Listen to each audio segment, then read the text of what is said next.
Hello everybody out there in podcast land. My name is Ben Monk, and I'd like to share with you a personal story today about how I was given a second chance at life. So I'm an intern at the Rappahannock-Rapidan Health District in Northern Virginia. I'm also a volunteer with the Virginia Medical Reserve Corps, or MRC, which is an organization of medical and public health professionals that are trained to respond to public health emergencies statewide. As part of MRC, I get to participate in a training program called Revive. Revive was created by the Virginia Department of Health as part of their opioid abuse initiative and is a training about opioid abuse with a specific emphasis on responding to opioid overdose. The training also teaches about a life-saving medication called naloxone, or you may know it by the manufacturer's name, Narcan, and it is given free to all who complete the Revive training. Naloxone is used in responding to opioid overdose. Opioid abuse and overdose are something I am particularly passionate about, and it has deep meaning in my life. And I'll explain why here in a bit. In 2017, more than 70,000 people died of drug overdose in the United States. In 2019, more than 1,300 people died of opioid overdose in the state of Virginia. If you are not familiar with what opioids are, think about the pain medication you or someone you know were prescribed by a doctor after surgery or if you had an injury, such as hydrocodone, Vicodin, or Percocet. Other more powerful opioid medications that you may have heard of are morphine, OxyContin, or fentanyl. Another very strong opioid that is not prescribed by a doctor but is almost identical chemically to the pharmaceutical medications I just mentioned is a commonly known street drug called heroin. Naloxone, on the other hand, is a pharmaceutical medication that, when given to someone who is overdosing on an opioid, rapidly reverses the overdose, saving their life. There were nearly 27,000 lives saved by the use of naloxone in the United States as of 2019. When a person takes an opioid, it binds to opioid receptors in the brain. We are all born with opioid receptors, and they control pain as well as reward. That is why they are often prescribed by doctors to control pain, but they also trigger the reward part of the brain, which makes you feel euphoric, and therefore has a high risk for addiction. Due to their effect on the part of the brain that regulates breathing, opioids in high doses can cause respiratory depression and death.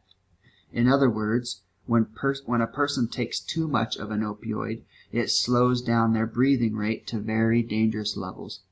It causes the person to fall into a sleep-like state. When this happens, their breathing rate slows way down, and their brain loses the ability to remind the body to breathe. This is how opioid overdose usually happens. Naloxone physically knocks the opioid off the opioid receptors in the brain, allowing the person to breathe again at a normal rate and regain consciousness. Naloxone is usually administered as a nasal spray, so when responding to someone who has overdosed, you would spray it up into their nose and it will take effect almost immediately. Naloxone is a very important medicine considering the current opioid epidemic in the United States. It is carried by pretty much every police officer in every county in the nation, as well as by all emergency responders. There is a standing order at all pharmacies in Virginia, which means anybody can get it without a prescription. I strongly recommend everyone carry naloxone with them in case they are ever in a position to help save a life. Now I want to shift gears here for a minute and share with you why I'm so passionate about this topic. Think about your own life experience for a second while I ask a few questions and see if any of these apply to you. Have you ever been around someone who is high on an opioid? Have you ever known someone who abused their prescribed opioid medication? Have you ever been offered a pain medication with the promise it would make you feel good or help you forget your problems? Have you ever experienced someone overdosing on heroin or another opioid? I have personally experienced all these scenarios. From the age of 14 until I was 24 years old, I was addicted to opioids. I was first introduced to opioid pain medication shortly after my 14th birthday by a friend whose dad owned a pharmacy. Usually people have one of two reactions when they first take an opioid. It either makes you feel sick, dizzy, and nauseous, or more commonly, it's the best feeling you've ever had in your life. You can guess which one I had. By the time I was 17 years old, I was using heroin because the pills were becoming harder and harder to get.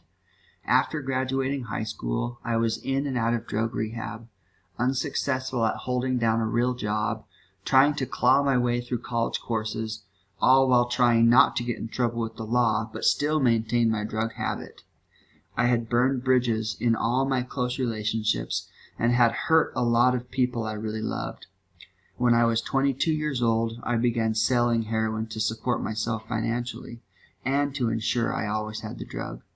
During this time, I overdosed several times and was brought back to life by paramedics. One afternoon, I hopped into the front passenger seat of an unfamiliar car with three guys I had never met before to do a routine drug deal. You may be thinking, what in the world were you thinking? But putting myself in this type of situation wasn't unusual for the lifestyle I was living at the time. But when I got into that car, I immediately knew something was wrong.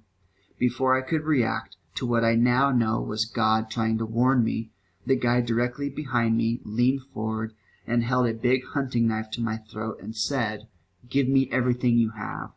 So I did. They took all the heroin, my wallet, and my phone. I thought it was over, but after they took all my belongings, the guy would not take the knife off my throat. It seemed like an eternity, and I was literally begging him for my life, but he wouldn't move. At that point, I didn't know if I was being kidnapped or if I was honestly going to be killed. So a struggle ensued to get the knife off my throat. In the process, I was cut severely across my chin and jaw, on my wrist, and on several fingers. I managed to get the door handle open, but then the driver slammed on the brakes. I went flying forward into the dashboard and then was shoved out of the moving vehicle. Once I somewhat composed myself on the asphalt, I knew I was bleeding badly from the face, so I took my shirt off, held it on my chin, and ran the mile or so back to the apartment I had been staying at. I had a friend take me to the emergency room where I received stitches and was on a 24-hour hold, being monitored for infections. That was October 1st, 2009.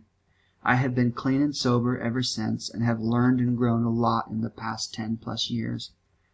Unfortunately, I've lost 4 close friends to heroin overdose in the last 6 years, including my best friend Mike, who died alone in a hotel room almost exactly 1 year ago, 2 days before his 33rd birthday, on March 13th, 2019, from a heroin overdose. In all 4 cases, a trained person with naloxone was nowhere to be found. My hope in telling you this today is that by hearing my life experience and learning a little more about opioids and naloxone, you'll be more aware of the opioid epidemic and will be motivated to take part in fighting against it. I encourage everyone to contact their local pharmacy and find out if there is a standing order for naloxone in your city. If so, take advantage of it and get your own, especially if you know someone who is using or abusing opioids. When Mike died, I took a personal vow to fight against the opioid crisis, and I hope you'll consider your role in it as well. Thank you all so much for listening today, and have a safe one. Happy trails.